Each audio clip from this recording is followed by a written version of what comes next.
Depuis la nuit des temps, les hommes ont voulu se regrouper afin de mener une quête de vérité. Et depuis tout aussi longtemps, ces groupes d'hommes se sont affrontés, parfois par pure incompréhension. Mais n'est-il pas normal de craindre ces sociétés qui s'identifient par le signe secret?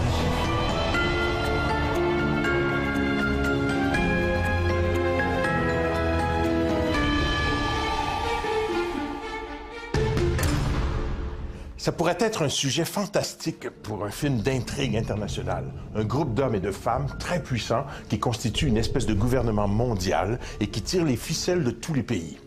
Plusieurs sociétés secrètes préconisent cette centralisation des pouvoirs au sein d'un groupe élitiste d'intellectuels. Mais aucune n'a incarné cette utopie avec autant d'exactitude que le groupe Bilderberg.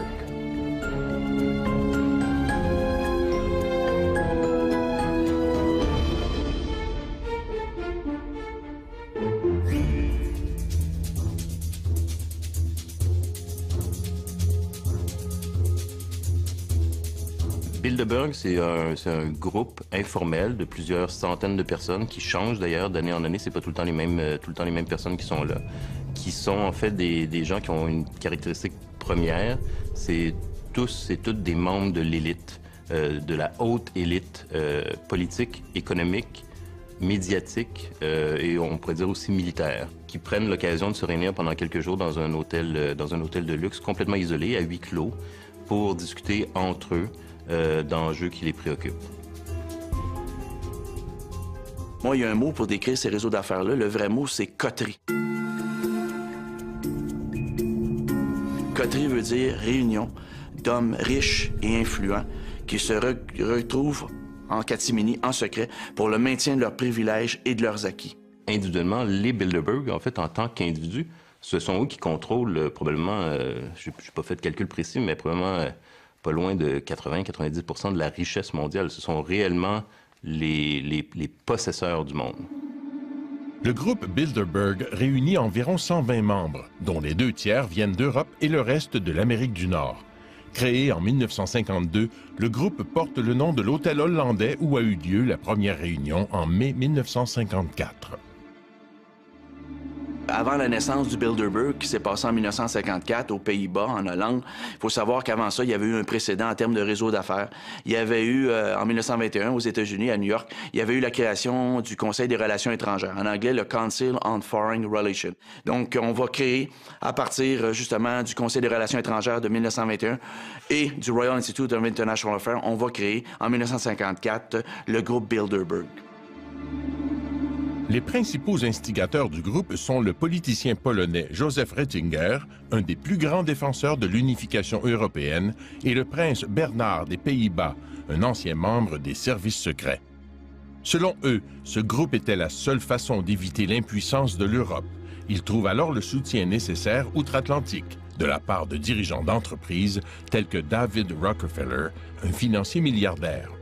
Les thèmes abordés lors de la conférence de 1954, l'attitude à adopter à l'égard du communisme et de l'Union soviétique et l'intégration européenne. Le Bilderberg naît en Europe, en Occident, au début des années 50. Les années 50, c'est évidemment marqué pour les élites occidentales par différents problèmes spécifiques, entre autres ce qu'ils considéraient comme la principale menace pour l'Occident, qui était le communisme, l'Union soviétique. Donc Bilderberg, quand les élites se réunissent la première fois à l'hôtel du même nom, c'est pour discuter entre autres de la question de la menace communiste, comment les élites occidentales vont faire front, et la solution proposée, c'est ça qui est le plus important, et c'est ça qui est l'esprit Bilderberg, c'est par la coopération et la coordination en fait de décisions entre l'Amérique du Nord, donc principalement les États-Unis et le Canada, et l'Europe de l'Ouest, donc l'Europe libérale. C'est cette idée qu'il faut en fait qu'il y ait un pont de coordination transatlantique entre les puissances occidentales et les puissances libérales qui ont gagné la Seconde Guerre mondiale, mais qui maintenant sont en rivalité avec l'autre gagnant de la Seconde Guerre mondiale, qui est l'Union soviétique, qui est la menace soviétique.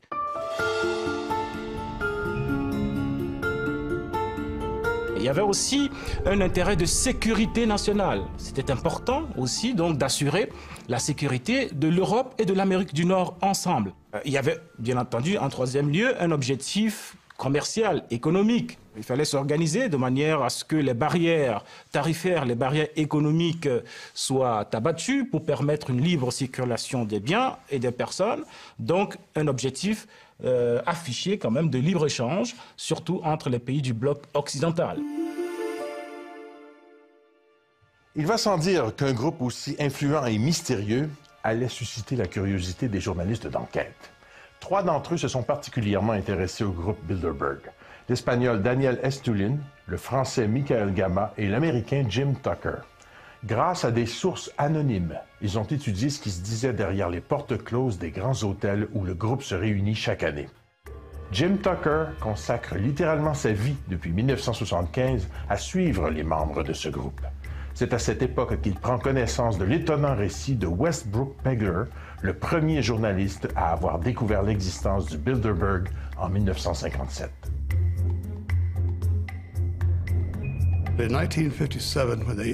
En 1957, quand ils se sont réunis sur l'île Jekyll, en Géorgie, Pegler a été informé que des gens importants se réunissaient sous la protection de gardes armés, que l'île était complètement interdite d'accès.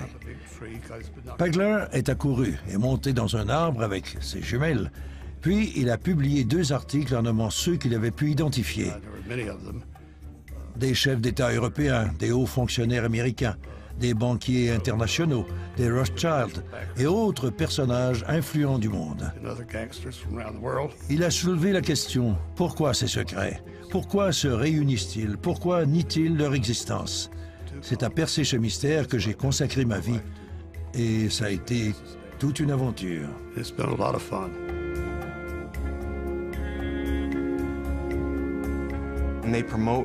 Ils prônent la mondialisation et la gouvernance mondiale.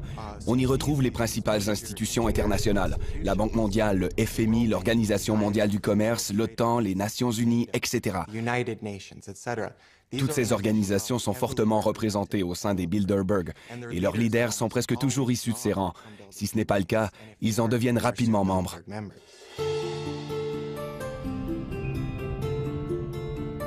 Dans ces groupes-là, l'idée de maîtresse qu'on a dépasse l'identité nationale, d'où est-ce qu'on provient. Et ultimement, les objectifs, c'est la création d'un gouvernement mondial. Encore en 2008-2009, on parlait même d'un impôt mondial. Nous ne sommes pas du tout informés sur les agissements du Bilderberg dans le cas des médias. Un seul exemple, dans le cas de la France, vous avez une réunion du Bilderberg en France, à Versailles, en 2003. En 2003, Versailles était littéralement coupé du reste du monde, verrouillé par la police, par les militaires. Il n'y a pas eu un mot dans la presse française pour évoquer cette réunion, et puis encore moins des sujets traités. C'est toujours en fonction de grands événements politico-économico-financiers. Après, ce qui est dit, alors là, c'est le mystère pour le quidam, les quidam que nous sommes. Une politique que le groupe a adoptée dès le départ, que les propos que les participants vont tenir à l'occasion de ces réunions ne seront jamais rendus publics. Tout simplement parce qu'il voulait donner l'occasion aux participants de ne pas avoir la langue de bois, donc de s'exprimer de façon libre, d'oublier le politiquement correct ou le diplomatiquement correct. Évidemment, ils vous diront qu'il ne s'agit pas de secret, il s'agit tout simplement de confidentialité, il s'agit tout simplement d'une réunion privée. Mais les moyens qu'ils se donnent pour assurer le caractère privé de cette réunion sont en réalité des moyens qui relèvent du culte du secret. Est-ce qu'ils veulent préserver leur intimité, préserver les sujets dont ils discutent? Est-ce qu'ils prennent des décisions qu'on ne voudrait pas entendre, qui discutent de choses que la population ne voudrait pas savoir? C'est sûr que le fait que ce soit en secret, c'est ce qui rend ça évidemment le plus suspect. Alors, si un groupe de cette envergure existe depuis une 50aine d'années et que 99% des gens ne le savent pas, ça veut dire tout simplement que c'est un groupe qui est un groupe secret et qui fait du secret peut-être son arme principale.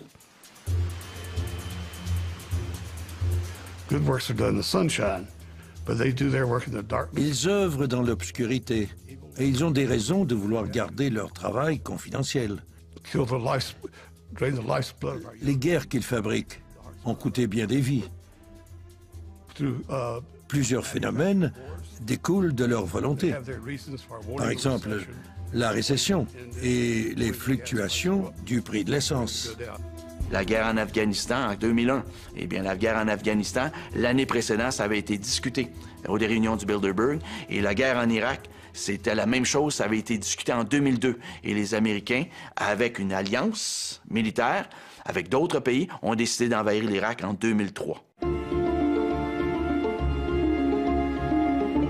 Le journaliste Daniel Estulin affirme dans son livre « La véritable histoire des Bilderberger » que le groupe aurait également accordé sa bénédiction à Barack Obama pour briguer la présidence des États-Unis.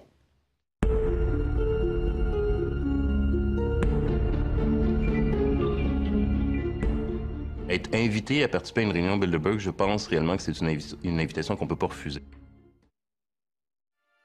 Ne deviens pas membre du groupe Bilderberg qui veut.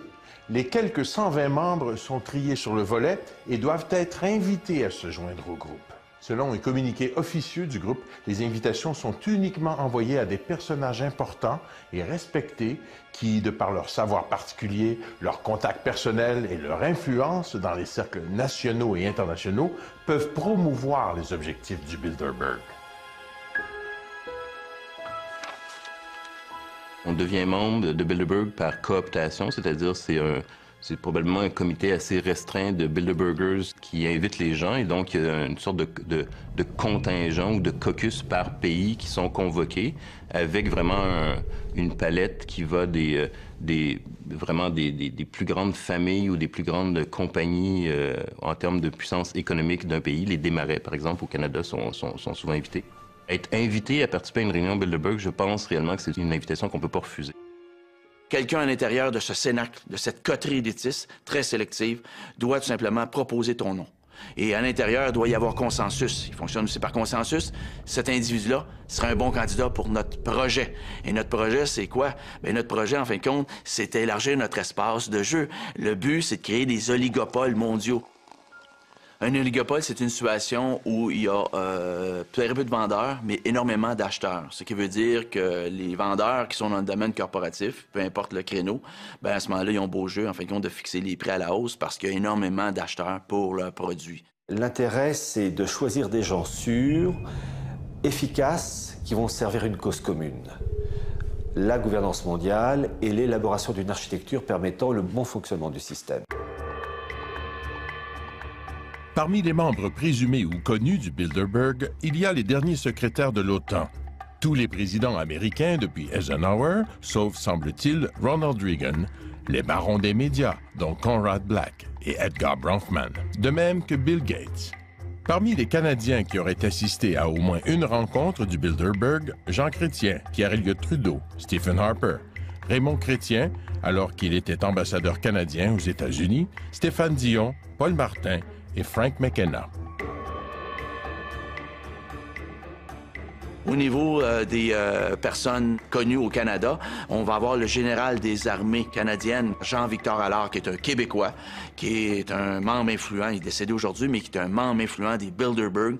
Vous avez Jean Lesage, le père de la Révolution tranquille, qui est un assidu. Vous avez Jacques Parizeau.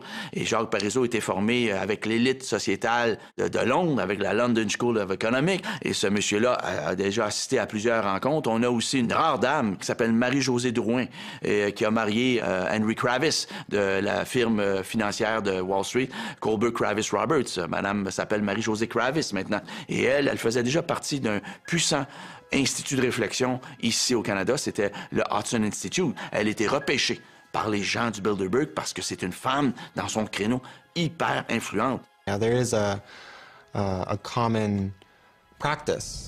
Généralement, le groupe Bilderberg invite le chef d'État du pays où se tiennent leurs réunions. Bien entendu, il n'y assiste pas toujours, mais il reçoit tout de même une invitation.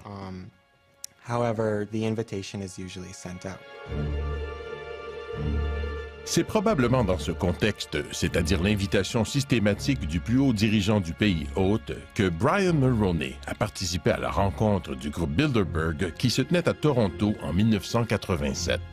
Dans la mesure où il le fait dans le cadre de ses fonctions de premier ministre du Canada, Archives Canada, c'est-à-dire le bureau du conseil privé, a archivé donc son discours. Donc on a son discours et on voit que c'est un discours d'une quinzaine de pages. Il ne dit rien de secret dans ce discours. C'est l'époque de Gorbatchev en URSS, donc la transition. Donc lui, il se réjouit de ça. Il dit que l'Occident doit accompagner Gorbatchev parce que le régime soviétique est un mauvais régime, alors que le régime libéral est un bon régime. Il vante en fait ce qu'on connaît déjà de Brian Mulroney, c'est-à-dire c'est un partisan du libre-échange. Donc c'est ce qu'il va dire au Bilderberger.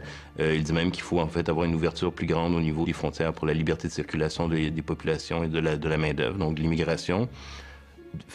Fin des années 80, c'est aussi le problème du sida. Donc, il parle du sida, il parle de l'Afrique, il parle de l'endettement des pays du tiers-monde. Donc, c'est ce genre de sujet, de propos qu'amène Brian Mulroney au Bilderberger quand il est invité à parler devant eux. Les nouveaux membres ne sont pas uniquement des gens connus. Plusieurs se font connaître après avoir joint le groupe. On peut penser que c'est justement le groupe qui a contribué à lancer leur carrière. Le groupe Bilderberg est reconnu pour soutenir des politiciens qui partagent sa vision du monde. Ainsi, on dit que Rockefeller a été tellement épaté par un discours donné par Jimmy Carter lors d'une réunion du Bilderberg qu'il aurait fait en sorte qu'il soit élu président des États-Unis l'année suivante. Les membres des Bilderberg financent les grosses campagnes électorales, contrôlent les médias, dirigent des multinationales et des banques. Donc, s'ils ne décident pas directement qui dirigera tel ou tel pays, ils ont la capacité, de par l'influence financière et le contrôle médiatique qu'ils exercent, de favoriser certains politiciens au détriment des autres. Vous avez eu, en 1996, une réunion du Bilderberg qui a eu lieu du côté de Toronto, je crois que c'était King City.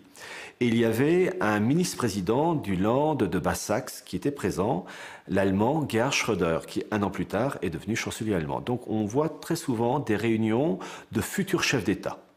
On n'a qu'à penser à Bill Clinton aux États-Unis en 1993. Quand il était à la première réunion du Bilderberg en 1991, Bill Clinton n'était pas encore le candidat du Parti démocrate. Mais au sortir du Bilderberg, il est devenu l'homme, lige et la marionnette préférée de ses maîtres marionnettistes. Mme Thatcher est arrivée au pouvoir en 1979 en Angleterre, mais juste avant d'arriver au pouvoir en Angleterre, cette dame-là avait été repérée par le groupe Bilderberg et elle est arrivée à la tête de son parti et elle a fait table rase, elle a fait maison nette et c'est une dame de fer qui a décidé d'en découdre avec les syndicats. Elle a mis les syndicats au pas. La question que plusieurs se posent, est-ce que le président américain Barack Obama fait partie de ce groupe?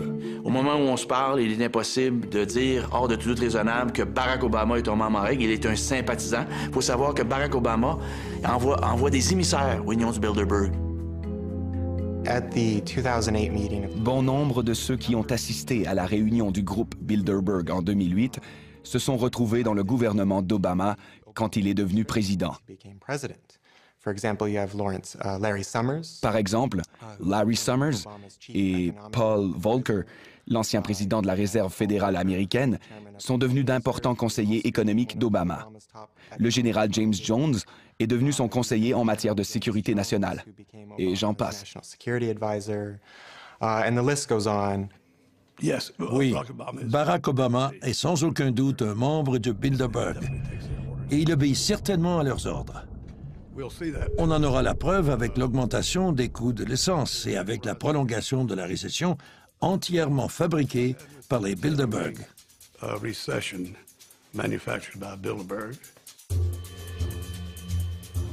Le comité de direction est composé d'une trentaine de membres permanents qui se réunissent tout au long de l'année. Étienne Davignon occupe le poste de président depuis 1999. Les membres du groupe Bilderberg ne le sont pas nécessairement à vie, mais certains le sont depuis longtemps, comme David Rockefeller, qui était présent à la première réunion en 1954 et qui assiste encore à toutes les réunions. Henry Kissinger y est aussi depuis des décennies et n'a jamais manqué une réunion. C'est la crème des crèmes. C'est la noblesse de l'intelligentsia. Ceux qui vont là, sont évidemment, c'est pas n'importe qui. Et aujourd'hui, je pense que même si ces groupes-là ont le droit de se réunir, encore que je ne conçois pas ça pour les politiciens, ils doivent pouvoir dire de quoi ils parlent. Surtout quand ce dont ils parlent concerne l'ensemble des peuples du monde, l'ensemble de la planète.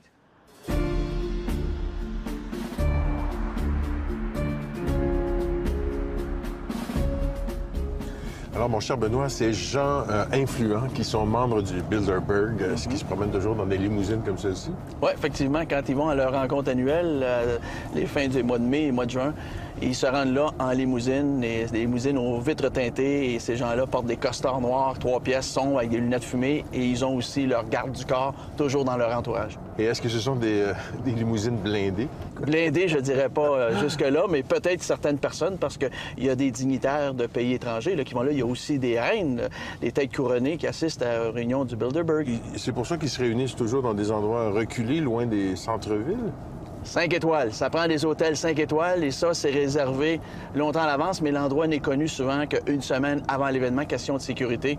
Et effectivement, on fait ça dans des endroits qui sont assez huppés, cossus, mais retirés, en fait, compte, question de sécurité toujours.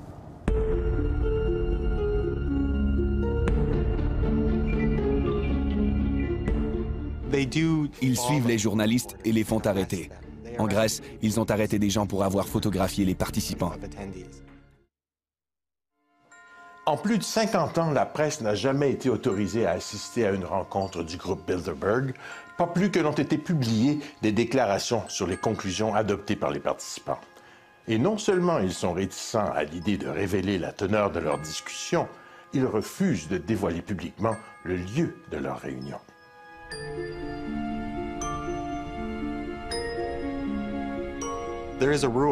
La règle d'or des Bilderberg est qu'il est interdit d'en parler. On ne donne pas de conférences de presse, on n'émet pas de communiqués de presse et on ne cite pas les propos des personnes présentes, sinon on n'est plus invité. C'est ce qu'on appelle la règle de Chatham House. Si vous assistez à la réunion, vous acceptez de ne pas en parler. Ils savent qu'ils ont des intérêts communs. Ils savent qu'ils ont des enjeux et des problématiques dont ils veulent discuter ensemble. Ils veulent pouvoir en discuter, je dirais, librement, c'est-à-dire sans avoir à prendre en considération l'opinion publique, qu'ils considèrent d'ailleurs comme un problème. L'opinion publique, ils veulent le contrôler plutôt qu'être influencés par l'opinion publique. Et donc, ils ont tout avantage, dans ce cas-là, à ce que ça soit secret. Souvent, vous savez, ces décisions prises par ces élites oligarchiques, financières, etc., ces décisions vont à l'encontre des intérêts du peuple. Et donc, pour éviter des manifestations de masse, il vaut mieux être discret. Les seules images possibles à prendre sont celles de limousines venant déposer des invités difficiles à identifier. Il est en effet très bizarre qu'aucun média ne considère ces rassemblements comme dignes de faire l'objet d'une publication, alors que généralement le seul déplacement de n'importe laquelle de ces personnalités fait l'objet des gros titres des manchettes. À mon avis, l'indifférence des médias envers le Bilderberg relève du scandale.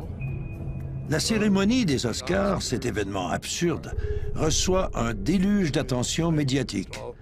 Mais quand les personnes les plus influentes de la Terre se réunissent dans le secret, aucun intérêt. Comment est-ce possible? Si le public savait ce qui se passe, il serait très intéressé.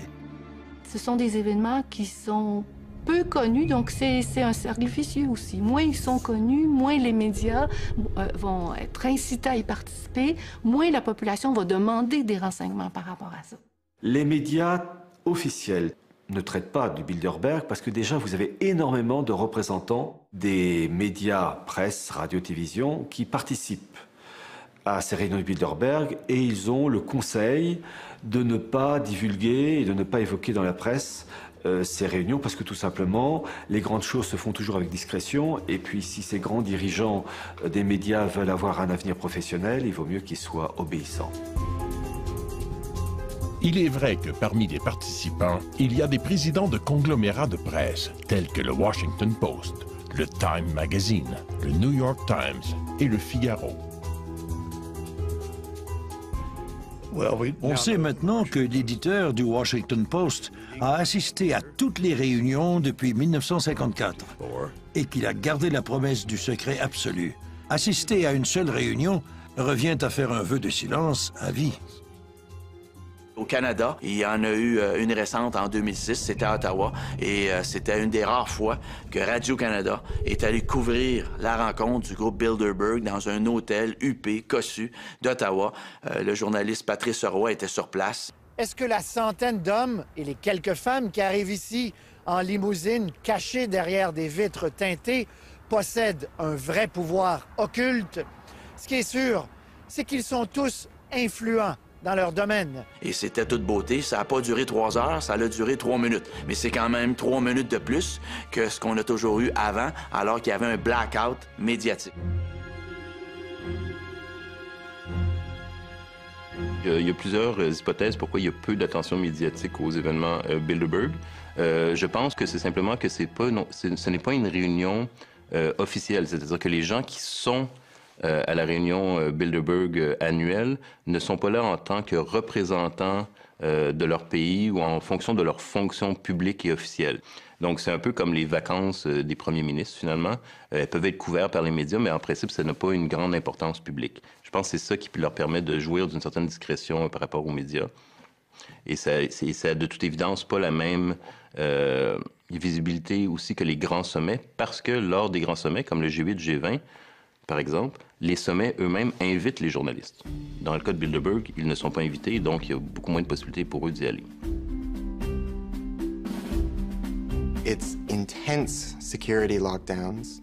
La sécurité est impénétrable. À la réunion de 2009 en Grèce, l'armée grecque avait déployé des bâtiments de la marine, des camions armés et la police secrète pour surveiller l'hôtel où se déroulait l'événement. Ces coûts sont assumés par le pays hôte, qui les refile essentiellement aux contribuables sous forme de dépenses publiques. Puisque le contribuable n'en bénéficie pas vraiment, ça soulève bien entendu des questions d'ordre moral.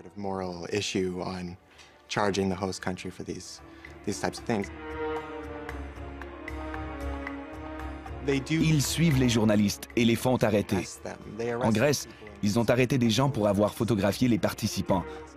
Donc c'est une forme de harcèlement, mais je n'irai pas jusqu'à dire qu'ils ont l'intention de blesser ou de tuer des journalistes, parce que ça pourrait engendrer une tempête médiatique qu'ils veulent à tout prix éviter.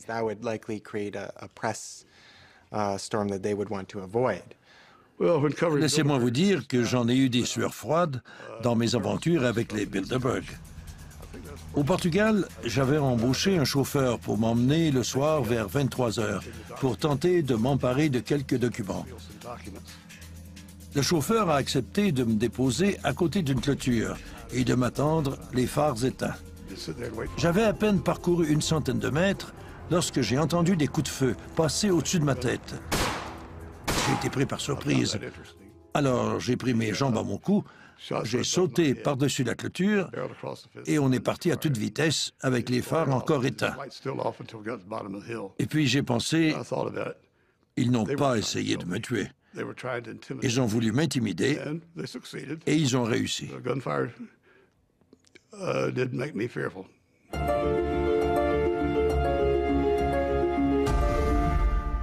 En plus de l'arsenal de sécurité, les dirigeants du groupe Bilderberg auraient mis en place toute une série de mesures pour s'assurer de conserver leur anonymat, et ce depuis plus de 50 ans.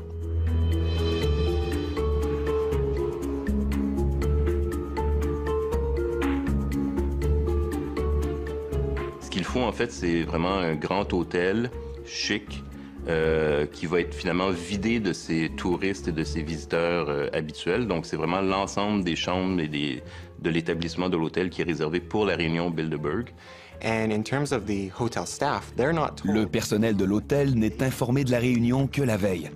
Et on leur interdit même de s'adresser aux clients qui participent aux réunions. On demande donc aux employés des hôtels motus et bouche cousue. Si un employé d'un hôtel serait vu en compagnie d'un journaliste d'enquête qui enquête sur le Bilderberg et qui a déjà écrit sur le Bilderberg, ça serait pas fort probablement source de renvoi sur le champ. Est-ce qu'ils vont réussir à garder ce secret longtemps? J'en doute. Plus ce sera secret, plus on en parlera. Parce que les moyens d'en parler aujourd'hui existent partout. Donc ce groupe aurait intérêt à se rendre compte de ce que nous sommes dans une nouvelle ère, l'ère de la démocratisation de l'information, l'ère des médias sociaux, et que ça devient intenable aujourd'hui de maintenir ce culte du secret. Le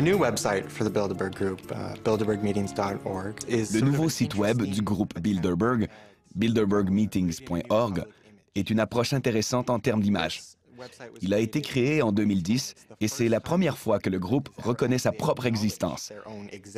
Il publie maintenant la liste des participants aux réunions, l'endroit où celles-ci se tiennent et les thèmes abordés, sans toutefois révéler ce qui se dit.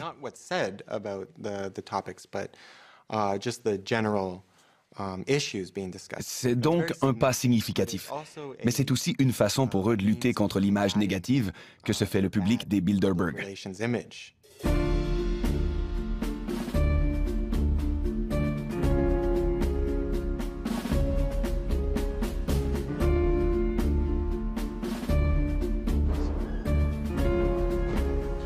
Mais quand on est une centaine d'individus, là, des princes, des princesses, comment on fait pour passer inaperçu, surtout quand on voyage dans des hôtels de luxe comme celui-ci? Bien, premièrement, les hôtels 5 étoiles qui sont réservés pendant 3 jours par le Bilderberg sont toujours dans des endroits reculés, donc il y a moins d'affluence, il y a moins de circulation, c'est voulu pour des questions de sécurité. Mais pendant combien d'années ils ont réussi à rester aussi discrets, là? Bien, écoute, on a entendu parler dans les années 90 du Bilderberg, on connaît ça.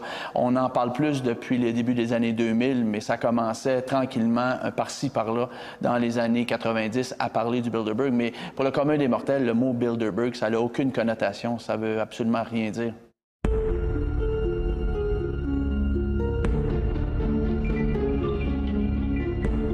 Il y a vraiment un rituel qui dure depuis une cinquantaine d'années et qui est suivi, respecté de façon rigoureuse.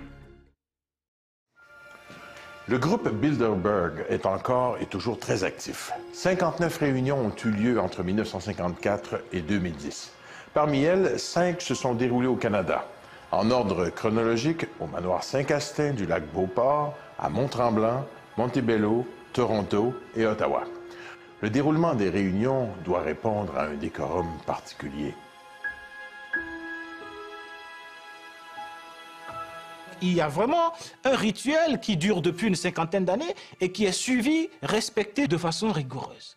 Les gens s'asseyent les uns à côté des autres suivant leur ordre alphabétique. C'est-à-dire que si vous êtes le prince Bernard des Pays-Bas, si le nom de famille commence par B, vous pouvez vous asseoir à côté d'un professeur d'université dont le nom aussi commence par B.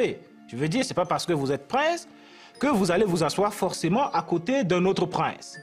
Voyez-vous, c'est un peu là qu'on définit peut-être le côté égalitaire du groupe. L'autre rite qu'ils respectent, c'est évidemment la prise de parole. Les gens sont tenus de respecter leur temps de parole. On s'attend à ce que les participants aux réunions des Bilderberg s'expriment. On veut savoir comment ils sont, ce qu'ils pensent, qui sont les gens qu'ils seraient susceptibles d'appuyer. Margaret Thatcher a été invitée à une réunion dans les années 1970. Elle était restée en retrait sans dire grand-chose et à ce moment-là, elle était à peine connue dans son propre pays et encore moins à l'extérieur. Donc les autres se méfiaient un peu d'elle. Puis, celui qui l'avait invitée l'a prise à part à la fin de la journée et le jour suivant, elle a donné un de ses fameux discours pendant 3 minutes et les a tous tellement impressionnés que David Rockefeller et Henry Kissinger l'ont adorée. Ils l'ont emmenée aux États-Unis, l'ont présentée à tout le monde et quand elle est devenue Premier ministre, elle a adopté des politiques économiques néolibérales qui ont énormément bénéficié aux membres Bilderberg.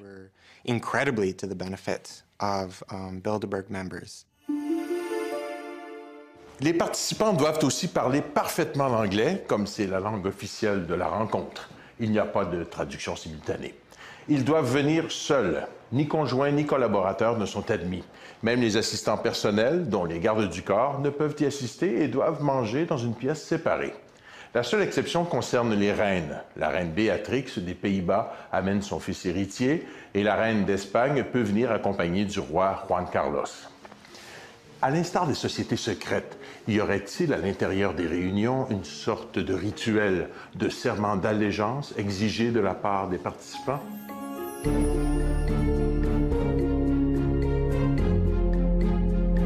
Les gestes, il y en a sûrement.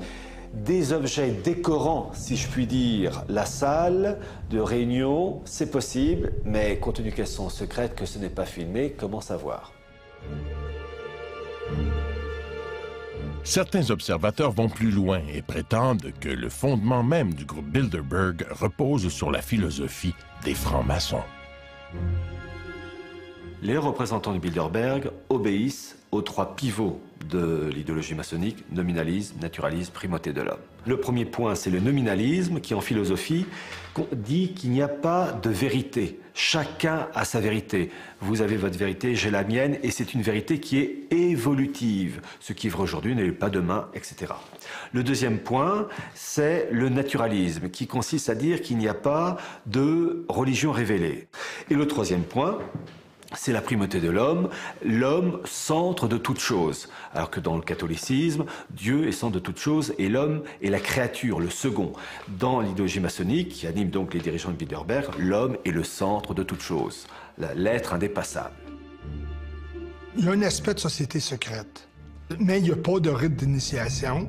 Ce qui rend société secrète, c'est le fait qu'on ne donne pas tout l'agenda. On ne publie pas les rapports, donc ces résultats restent à huis clos. Et dans ce cadre-là, on peut dire que c'est plus une société secrète dans sa façon. C'est un club de gentlemen.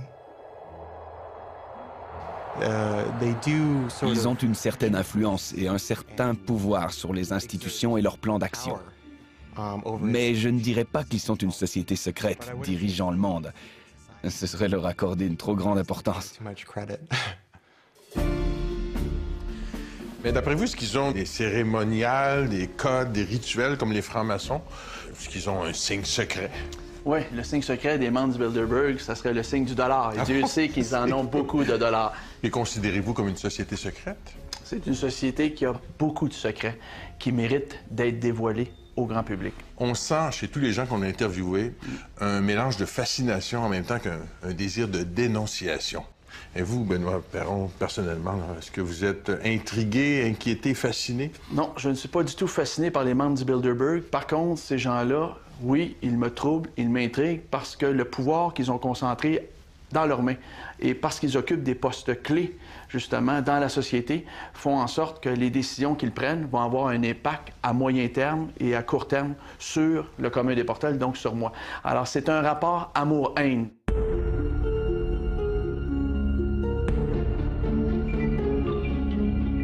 On est en droit de se demander ce qu'ils font, ce qu'ils devraient faire, puis comme on ne le sait pas, ben on l'invente. Donc c'est une magnifique machine à rumeurs. Le fait que leur réunion soit entourée d'autant de secrets a tout pour plaire aux amateurs de théorie du complot. On leur attribue notamment l'orchestration de la mondialisation économique. On emploie les termes complot mondial, main droite du monde et même maître du monde.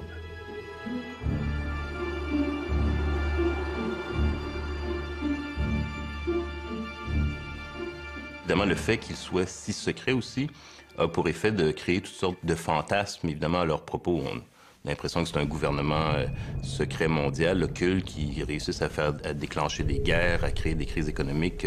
Donc, le secret a un effet, à la limite, pervers dans la mesure où peut-être qu'on exagère même l'influence qu'ils ont. Mais évidemment, comme c'est secret, c'est difficile de faire la part des choses. Il n'y a rien de pire que le secret pour susciter ou stimuler l'imagination ou développer des mythes. On est en droit de se demander ce qu'ils font, ce qu'ils devraient faire, puis comme on ne le sait pas, ben on l'invente. Donc c'est une magnifique machine à rumeurs. On pense par exemple que c'est un groupe qui pense constituer sur l'échelle mondiale une sorte de monde Inc., c'est-à-dire de détruire les barrières de l'État-nation et de donner au capital la prépondérance qu'il doit avoir et de confier à une élite économique, la gestion des affaires du monde.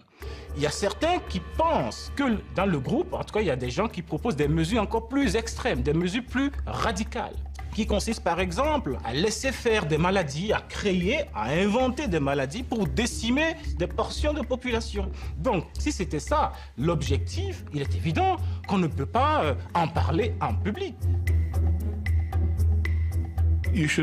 Tout le monde devrait être inquiet. Que vous soyez cireur de chaussures ou propriétaire d'une banque ou pilote d'avion, l'économie nous affecte tous. Et ils manipulent l'économie. Donc, tout ce qu'ils font a un impact sur nous tous.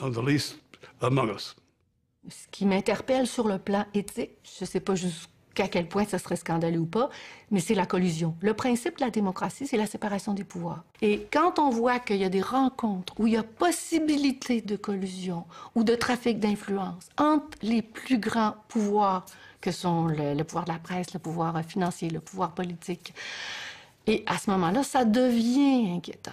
The 1976 meeting of Bilderberg Group was canceled. En 1976, une réunion du groupe Bilderberg a été annulée parce que le président de l'époque, le prince Bernhard des Pays-Bas, était accusé de corruption relativement à certains avantages qu'il avait accordés à Lockheed Martin, ainsi qu'à d'autres compagnies semblables.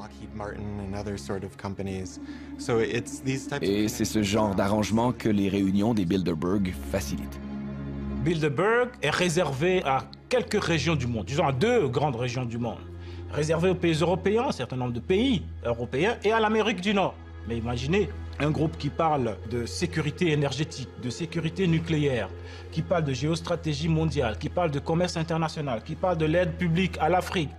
Et on nous dit que c'est un groupe privé. Donc vous voyez donc là le problème de légitimité que ça pose. Le groupe Bilderberg n'a aucune légitimité démocratique. Il dirige, il impose des vues sans aucune légitimité issue du suffrage universel. Donc, il y a un déni de démocratie qui est complet. Le Bilderberg pose des questions importantes d'un point de vue de la démocratie libérale. La démocratie libérale de la fin du 20e siècle, début du 21e siècle, a quand même des principes de base, c'est-à-dire évidemment une certaine transparence par rapport aux décisions publiques, une certaine redevabilité des élites politiques par rapport à la population, une liberté de presse, évidemment, et un certain principe, disons, d'égalité en termes d'influence des décisions. Et donc là, Bilderberg, évidemment, représente une contradiction par rapport à tous ces principes.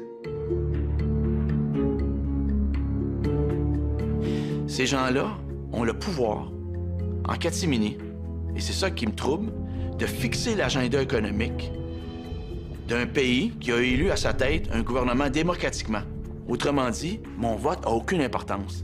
Tout ce qu'on pose dans les urnes à chaque 4 ans, c'est une foutaise. Parce que de toute façon, les candidats sont déjà présélectionnés.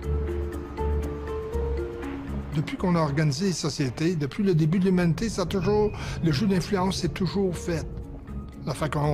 C'est un incontournable, ça fait partie de la façon qu'on a de gouverner. On peut vouloir avoir une plus grande transparence, mais ici encore, l'expérience humaine nous a montré qu'il y a des limites à la transparence. C'est que souvent, trop de transparence rend aussi une société ingouvernable. Tout le fondement du grand débat sur la démocratie, est-ce que c'est mieux d'avoir une dictature bienveillante ou une démocratie parce que finalement, on pense que les citoyens ne sont pas assez intelligents, instruits ou éduqués pour prendre leurs propres décisions. Et c'est le fondement du débat démocratique entre une élite qui serait meilleure pour définir notre bien et le protéger que nous-mêmes. Ma réponse à moi, c'est que c'est notre responsabilité comme citoyennes et citoyens de s'investir dans notre avenir puis de prendre les décisions qui vont avec ça. Si on revient sur l'histoire des Bilderberger depuis les années 50 jusqu'à aujourd'hui, on peut penser en fait qu'ils ont eu plusieurs occasions pour sabler le champagne. La Constitution de l'Union européenne, ils ont un marché commun européen, une assez bonne intégration, disons, ou coopération Amérique du Nord, Europe, ils l'ont. Ils avaient des cauchemars au sujet de la menace soviétique. Cette menace soviétique, elle n'existe plus. Donc, je pense qu'au fil des décennies, les Bilderberger, en fait, ont vu un monde qui ressemble de plus en plus à ce qu'ils rêvaient de créer ou d'obtenir ou de provoquer.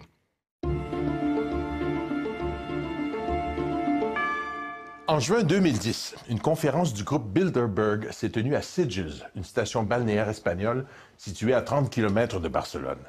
Parmi les invités, soulignons la présence du président espagnol Zapatero, Le géant du secteur des télécoms, Google, y était représenté.